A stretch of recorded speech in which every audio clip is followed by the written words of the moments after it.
Jeremy of the RV Atlas joins us today, and we talk about the Pacific Northwest, and he shares tips for us weekenders to make the RV life a little bit easier. Stay tuned. Welcome to RV Out West. I'm your host, Brooks. My Family of Four's base camp is located in the beautiful Pacific Northwest, and our RV adventures radiate out from there. Please grab a mug of coffee and join us as we discuss RVing around the American West. From sweet camping spots, gear and equipment, to tips and tricks, we've got you covered. We are RV Out West. Jeremy Puglisi of the RV Atlas has been RVing for over a decade now. He and his wife Stephanie started in a pop-up just like we did and have had many amazing adventures with their 3 children ever since those early days. He joins us today and we dive right into one of his most favorite RV trips ever, the Pacific Northwest. He also shares a lot of tips for those of us weekenders who have the 9-to-5 gig with kids and extracurricular activities, and provides us with both money-saving tips, but also suggestions on how we can simplify the preparation process so that we can get out and RV more. Jeremy, thank you for joining us here on RV Out West. Oh, well, thank you so much for having me. Super excited to talk to you today. Yeah, I'm excited too.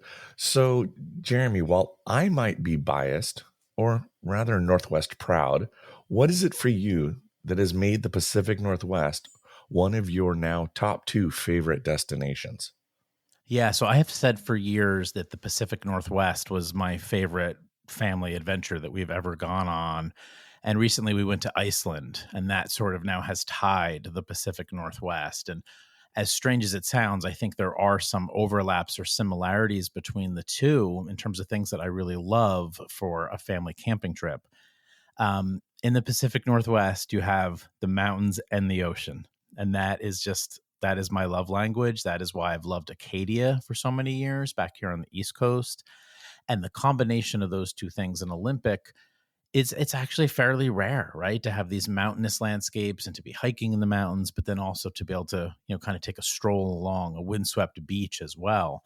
But it's not just that for the Pacific Northwest. I think that it's also the culture. I love the fact that there's a lot of independent coffee, independent bookstores, craft breweries, and you don't get a lot of that culture in every great out west destination because a lot of them have very limited tourism seasons. You go to Yellowstone, it's not like everywhere you look there's an independent bookstore and great coffee and craft beer. I mean, you're really out there, sort of in the middle of nowhere. But the Pacific Northwest, most of the places we visited are also places where people live, and there's that year-round culture as well. So, when we go on an RV trip, I also do want to see some downtowns, or maybe, catch a minor league baseball game in Port Angeles or whatever it might be. And so many of the things that I love all came together on our 26-day trip to the Pacific Northwest. It was an absolute dream to me. So what kind of was your general route through the Pacific Northwest when you guys did your trip back in 2017? So I actually had to go back this morning and kind of refresh my memory on this in anticipation of our conversation, because it was a while ago now. It was, I think, 7 years ago or something like that.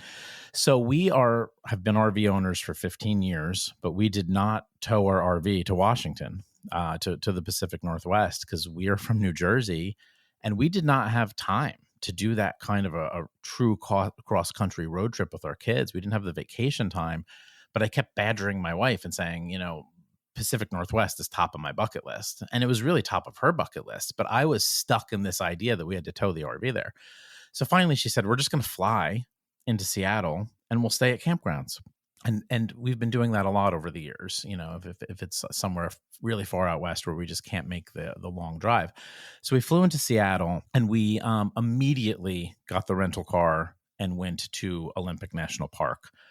We did do Seattle at the end of the trip, but on the first day, we took off for Olympic National Park, and we drove straight to the Elwha Dam RV Park, which is still there. And it's in Port Angeles. It's near Port Angeles.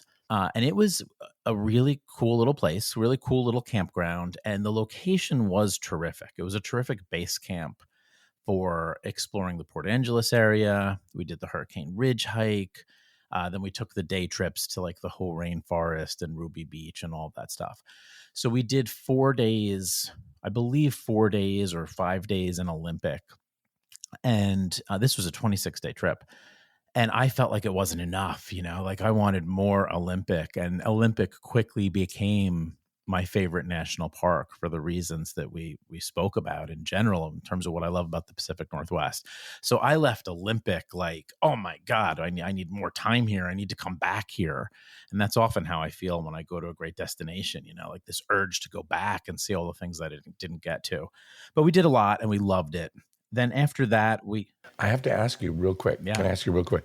The Elwha Dam, it was still a dam when you guys were there? Because that dam doesn't exist anymore. I believe, and I could be getting this wrong, I believe that it was not a dam anymore at that point, but maybe it had recently that had occurred. I do, you're triggering a memory to me about that.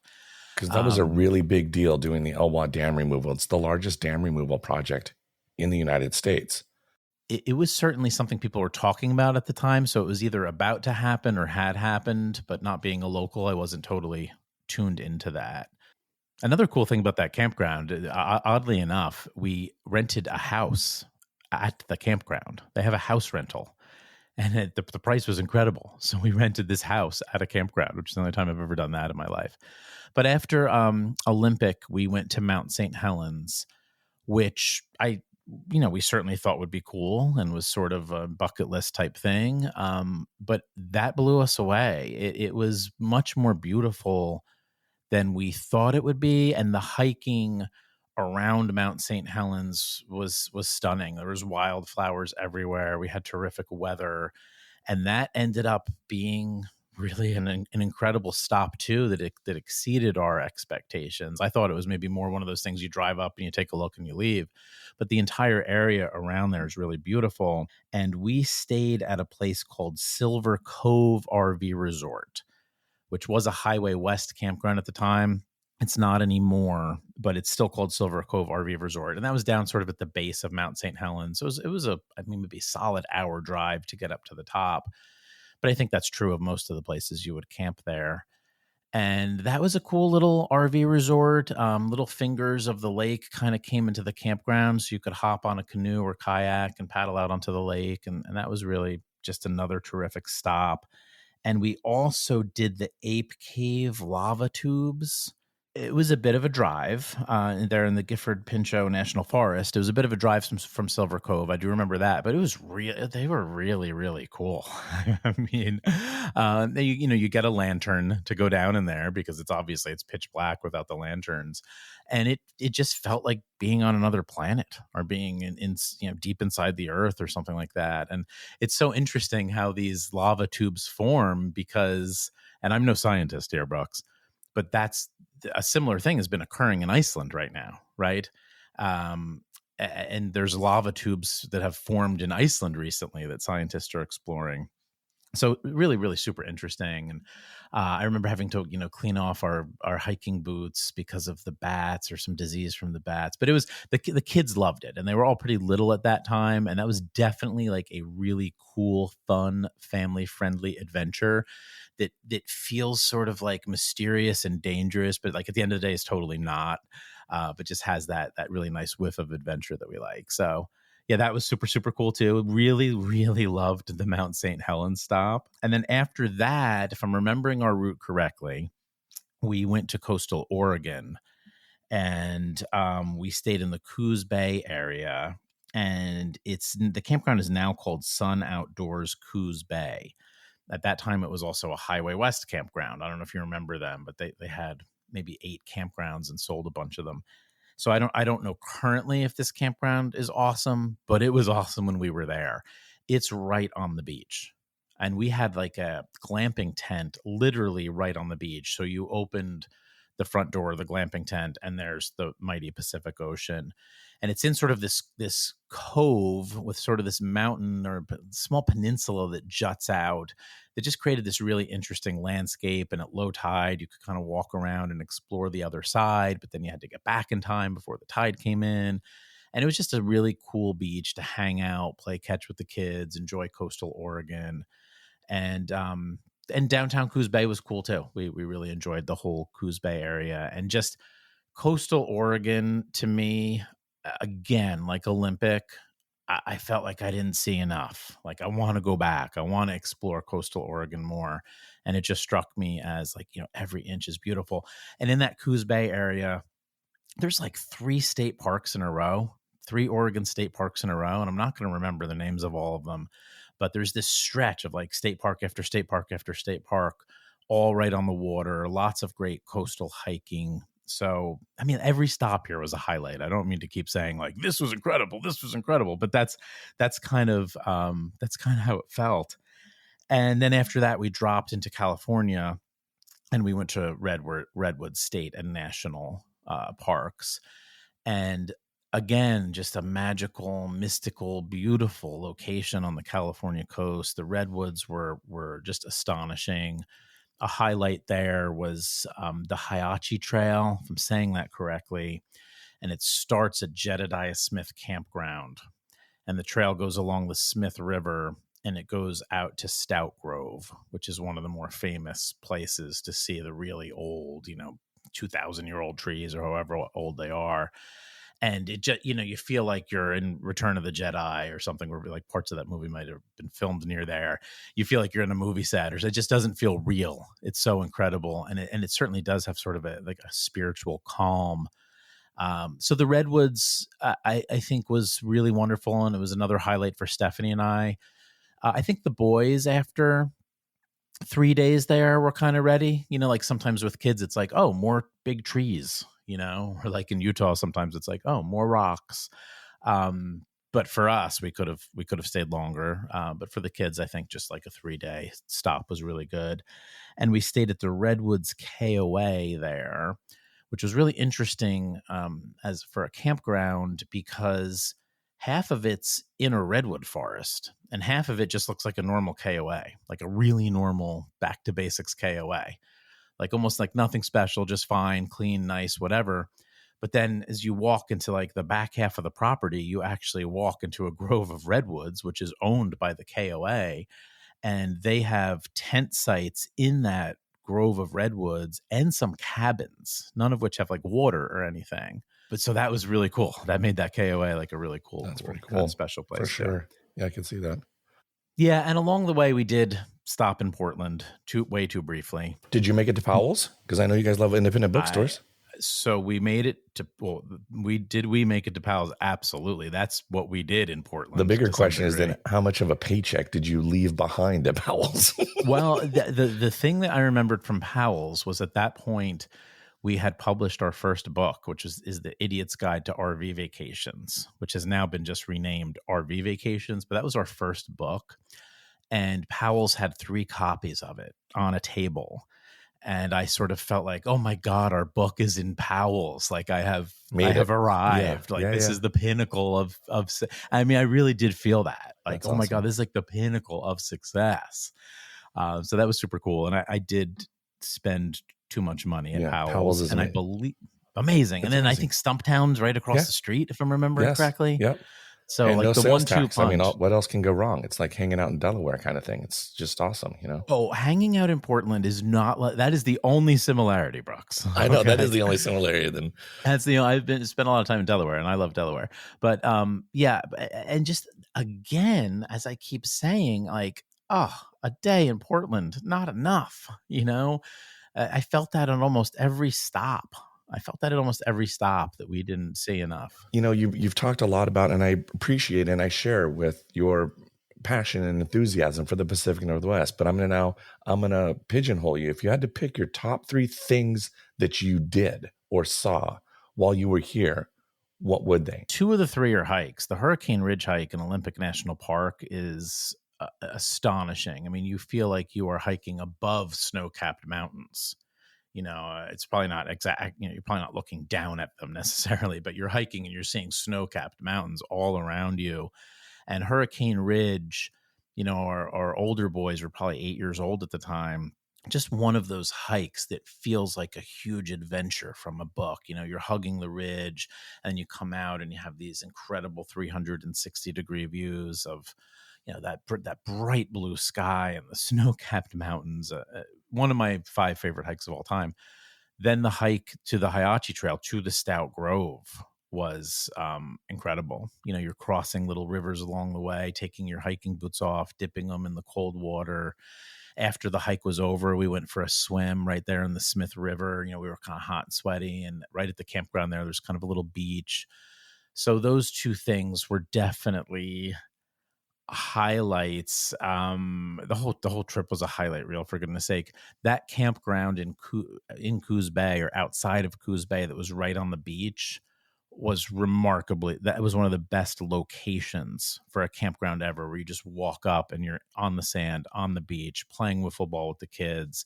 And we had that glamping tent right on the beach. So maybe those three would be highlights. Fair. Okay. And then what is one or two spots that escaped you, that have haunted you, and that perhaps you wish you had gone to, or maybe it's something you've learned about since your 2017 trip that you want to see on your next time through the Pacific Northwest? Spending one day in Portland was sort of tragic, almost, to me.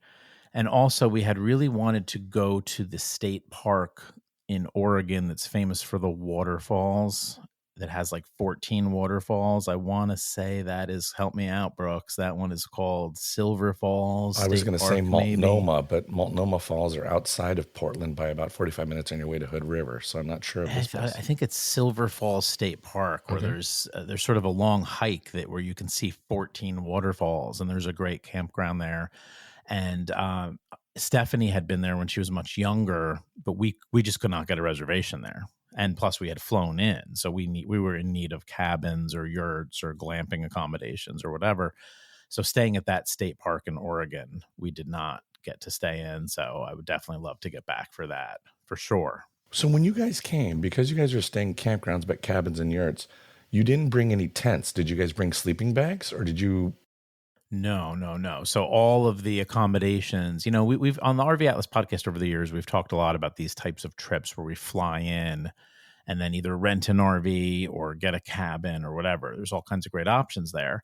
No, we had to have linens packages at all these places. Gotcha. And so Okay. if you're ever going to do a trip like this, you need to really clarify with the cabin rental, like, do you have a linens package? Right. Because there's no way we were traveling with 3 kids with everybody's blankets, pillows, all that stuff. That'd be crazy. Yeah, that's why. Okay. Was there any unexpected challenges that you and your family experienced during this trip? And if so, kind of what happened? Not necessarily. One thing, we were away 26 days. It's a long with trip. 3 little kids. It's a good trip. It was a long time to be away from home. And I had anticipated that being a challenge, or the kids missing home, or the kids having, FOMO of what their friends were doing, or missing their grandma, or whatever it might be. And that ended up not being really an issue. There wasn't a point at which they felt like, let's get out of here and go home. They were young enough that they didn't have the FOMO of what their friends were doing. They were up for that adventure, and now my older 2 are 15. I'm not taking them anywhere for 26 days. They have very rich, complex lives here at home. They have jobs, they have friends, they have, all these things they want to do in the summer. So it was a really, really good time to take a 26-day trip when they were younger. I thought it would be a problem. It wasn't, but the trip was a dream from beginning to end. There isn't some nightmare story of a broken down rental car or anything like that. I wish I had something for you. No, that's okay. And how old were the kids at that time ish? So my twins would have been 8 ish, Okay. and Wes would have been like 4. And, he was really great hiker when he was young. We had to prod him with snacks and everything, but the kid would do a 7 or 8 mile hike when he was 5. That's impressive. That's awesome. Yeah, it's a real sweet spot for travel with kids. As it gets more complex as they get older, right? But when they're young, it's just a great time to go see as much of the country as you can. A lot of people don't think that way. They think, oh, it's so hard to get out there with young kids. In retrospect, I'm like, no.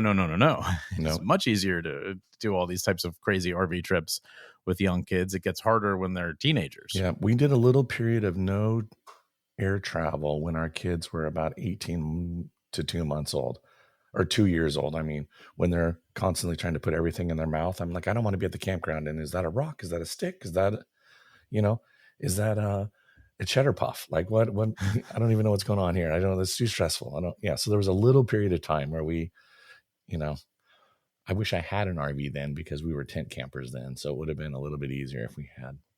Yeah, people always ask me, have you ever wanted to go full time, or why weren't you full time RV owners? And in a general sense, like I love where I live, and I've always loved the RV as an escape for vacation. I've never had a strong desire to sell my house and go full time.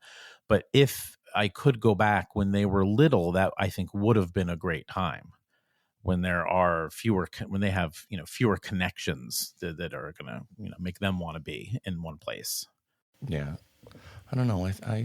I have dreams of going full time, I think, but it's more, I think, the wife and I as empty nesters going. The kids will be launched by then. Yeah, I mean, look, at that point when they're out of the house, I'd love to 3 months out of the Yeah. year in the winter take off in the RV. But if I was full time, I'd miss my mailman, I'd miss my local coffee Right. No, shop. and I think, yeah, we talk about escaping like doing 6 months ish. So not 100% full time because we wouldn't sell our house or get rid of our house. But we're going to take a little break here and then we'll be back. If you have a suggestion or a tip for us weekenders on how we can simplify our preparation and use our RVs more, please head over to rvoutwest.com, click on the link question. I look forward to hearing your tips. All right, welcome back, Jeremy. So I am going to put you on the spot. One of the things I struggle with a lot is we were just talking about, we're not full-timers. I have a normal 9-to-5 gig. I work in an office. My wife works for a school district. And so she has a little bit more of a luxurious schedule when it's not school time. During the school year, it's crazy. So I have a question of the month that I just started, and I want to put you on the spot right now. And what is one single tip or trick you have for part-timers or the weekenders so they can get out of town on the weekends a little bit easier? Well, one tip, my gosh, there's so many things we could talk about. What always helped us immensely is packing and preparing a little bit each night during the week. So a little bit Monday, a little bit Tuesday, a little bit Wednesday. It heats up a little bit Thursday, so that by Friday we're not doing any. We're ready. And I would hitch up the RV Thursday night, for goodness sake, so that Friday after work was over, it was literally jumping in the truck and driving away. Anytime we didn't do that kind of preparation throughout the week, a little bit at a time, and Friday became chaotic getting out the door, and then you get to the camp. Then in New Jersey, you're driving through traffic. That's the other thing, depending on where you live. And then you're getting to the campground so late that you're losing Friday night campfire. You're losing Friday night smash burgers. That never worked for us. So we would always go through, like Monday night, make sure all the linens are in there. Tuesday night, maybe start thinking about food and the menu. Wednesday night, just check that everything else is ready to go. Thursday night, hitch up. So a little bit each night of prep, as opposed to like frantically getting ready after work on Friday. Okay. Well, let's talk about budget camping and specifically what other suggestions you may have for those of us who are the 9-to-5ers and busy raising children with extracurricular activities. I would love to pick your brain to hear what tips and tricks you have from your experiences so we can all get out there and use our RVs. I saw a thing that RVIA, that the average person only uses their RV 20 days a year. And we've spent all this money on these things. And I want to help people use them. Well, I think that I don't think 20 days is so bad, to tell you the truth. And I think that, first of all, if you're getting out 21 days in your RV, I don't feel like you should feel like you're failing at using your RV. That's 3 weeks of vacation. I do get wanting to get as much value out of it as you can. But to me, 3 weeks of memories with my kids was always worth the cost of an RV. We used to tell people, if you can do 30 nights, buy an RV. That's what we always used to tell people. Like 30 nights just seemed to be a sweet spot because it's a couple of weeks vacation and a bunch of weekends. But look, if you're stressing to get out and to use the RV and you're finding you're not using it as much, there's definitely some tips I would give you. Camp close to home. We have a local county park called Turkey Swamp Park. The sites are big and spacious. It's $40 a night. It has water and electric, and that's the whole package. Okay, that's it. That's all Turkey Swamp Park offers. But it's 20 minutes away. And a lot of people would think, oh, that's boring. You're going to go camp 20 minutes away. Well, I can still get my campfires in. I can still get out my Blackstone and cook. I can still play a game of wiffle ball with the kids. And then what we would do too, with these close to home camping trips, which some people might dismiss and say, "Oh, it's boring." I bought an RV for Yellowstone. I bought an RV for Glacier. Well, I bought an RV for those things too, but I also bought my RV for Turkey Swamp Park. We would also camp with friends a lot, and that would make it more exciting for the kids. That just rudimentary, basic campground close to home can be a really, really big adventure if you're meeting friends there. And because it's close to home, we would actually then be able to take our kids to their Sunday morning soccer game or their Saturday morning baseball game or whatever it was. We could actually get back and meet that family responsibility and go back to the campground. And we camped there weekend after weekend. We camped there so many times over the years. So if you have somewhere close, if you're lucky enough to have somewhere close, don't dismiss it as a fun option for using the RV. Another thing that's very popular around us, I don't know around you in the Pacific Northwest, but seasonal camping's huge on the East Coast, where you actually pay for a site at a campground for an entire summer or the entire season, spring, summer, and fall. And you bring your RV there in the spring, and then you bring it home in like November. And so the RV's set up and it's ready to go every weekend.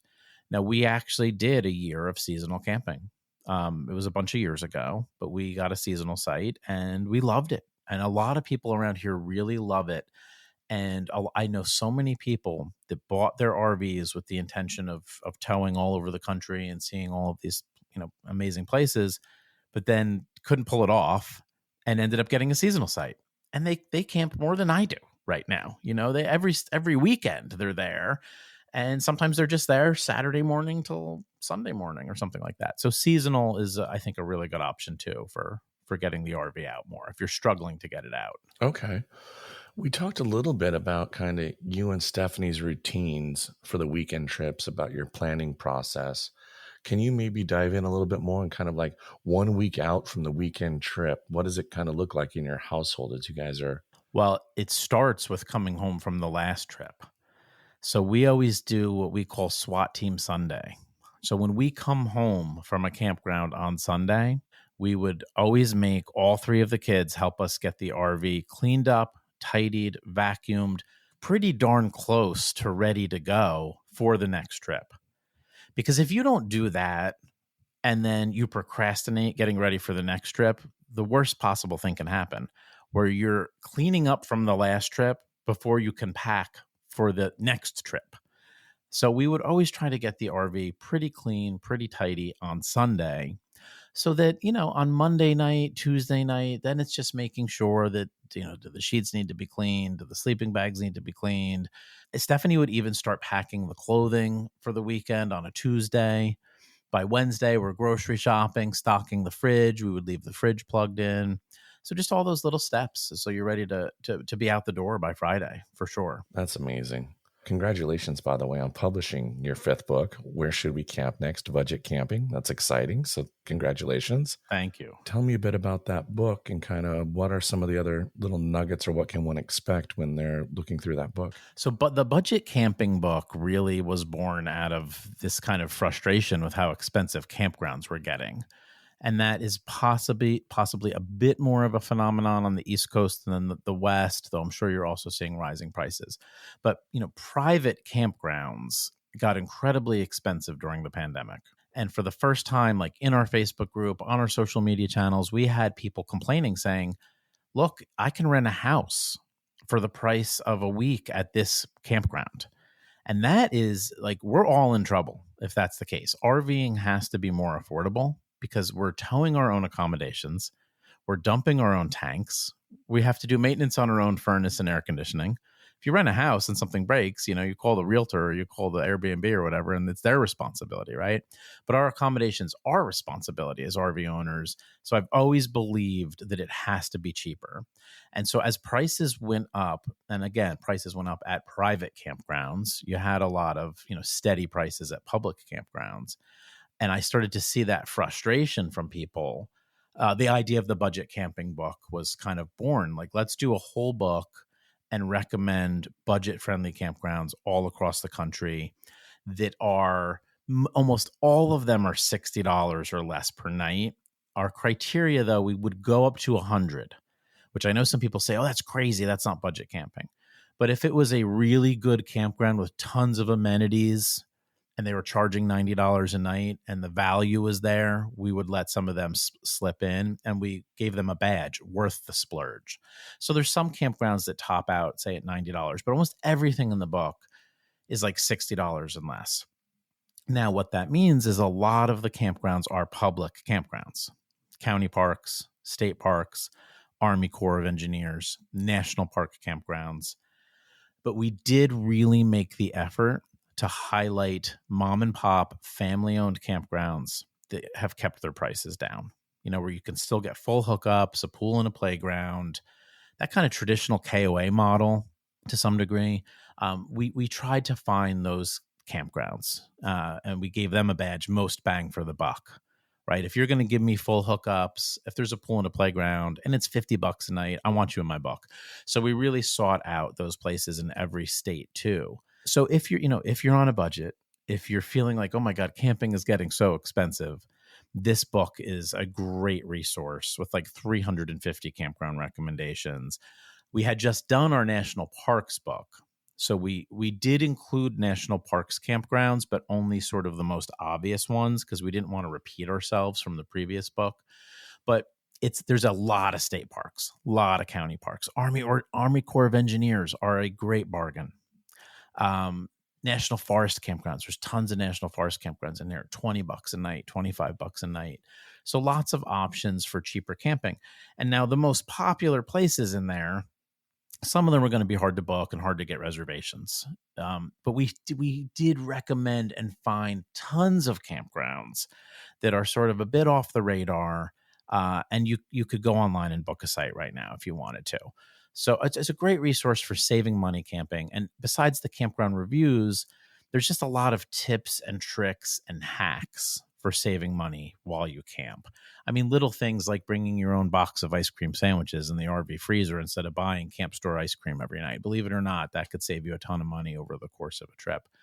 And we even recommended budget camping gear. So a lot of our favorite kind of camping gear items that are affordable. So it was just a response to people saying, hey, camping's getting too expensive. We're not going to take our summer trip this summer because it's going to cost me over $1,000 just to book the campsite. I love camping. I love RVing. I don't want to ever hear from somebody, it's out of our price range. So we were trying to help people with that with this book. Do you have any other nuggets you want to share? A little tip or trick from the book?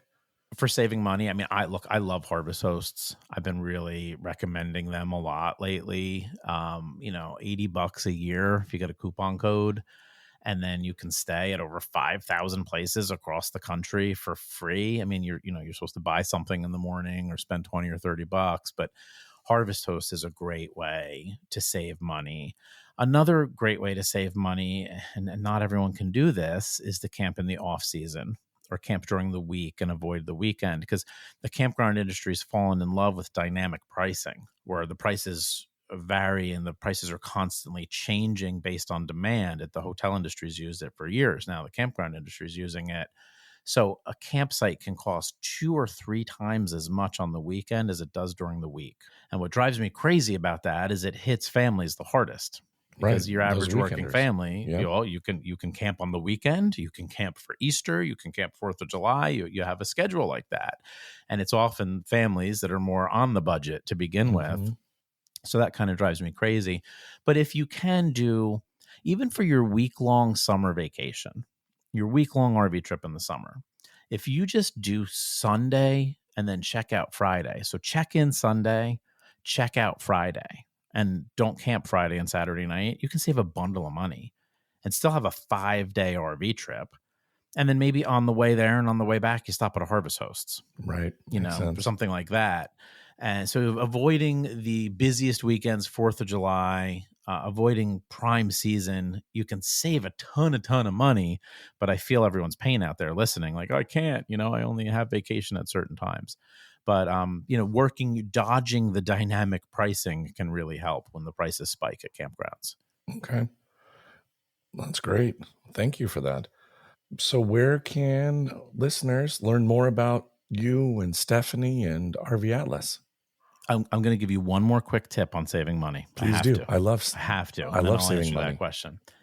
I think one of the absolute best ways to save money as an RV owner is not to spend a lot of money on your RV. So I have never been an expensive RV guy.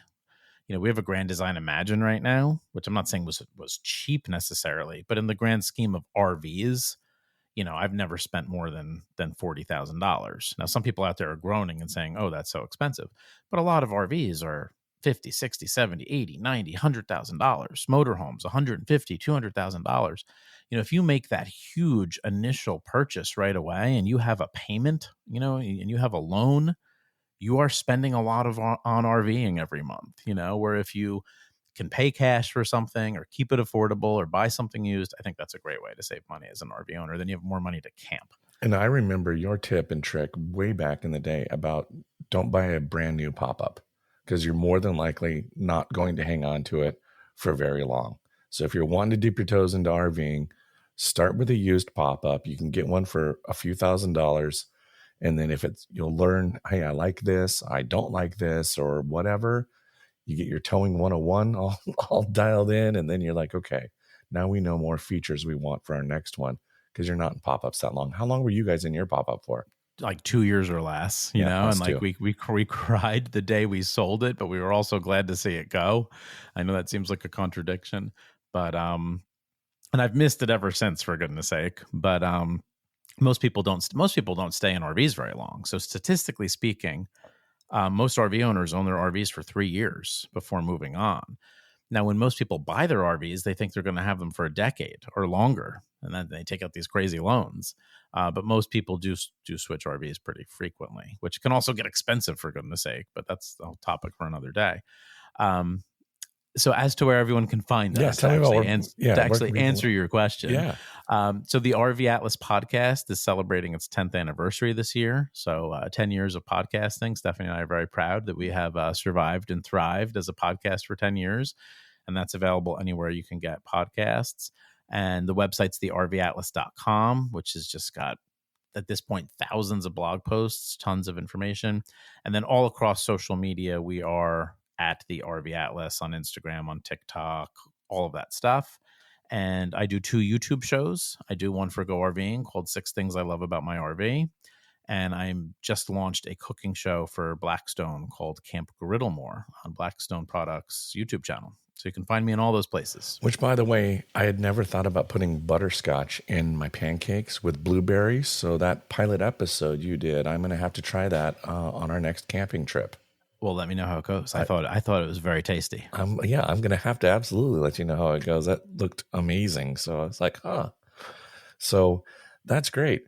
Well, Jeremy, thank you so much again for taking your time out of your busy day to join us here on RV Out West. I really appreciate it. It's been wonderful talking to you. Oh, thank you so much for having me, Brooks. I'd love to do it again sometime. Really, really appreciate you having me on your show. You can now shoot me a text. Those that have already done so, thank you. Just click on the link in the description right there in your podcast app with this episode. If you have a question about RVing, a topic you'd like me to cover, or if you just want to say hello, please send me a text. Thank you again for listening to RV Out West. I sincerely appreciate it. If you haven't already done so, will you kindly give RV Out West a follow on Facebook and Instagram and join in on the conversation? In next week's pit stop, we will have just come back from the Darrington Bluegrass Festival up in the Cascade Mountains. We've gone to the festival back when our kids were younger, but we've never stayed up there to camp. It's going to be an experience and one we are looking forward to, and I can't wait to share it with you. I'm taking my field recorder, some microphones, and we're going to have some fun. So stay tuned to next week's pit stop. Thanks so much for listening to RV Out West. Join us again next week. Please like and subscribe to our podcast on Apple Podcasts or wherever you choose to get your podcasts so you never miss an episode. I sure would appreciate it if you left a rating or a review of the show. Special thanks to Scott Holmes Music for providing us the intro song, We Are One.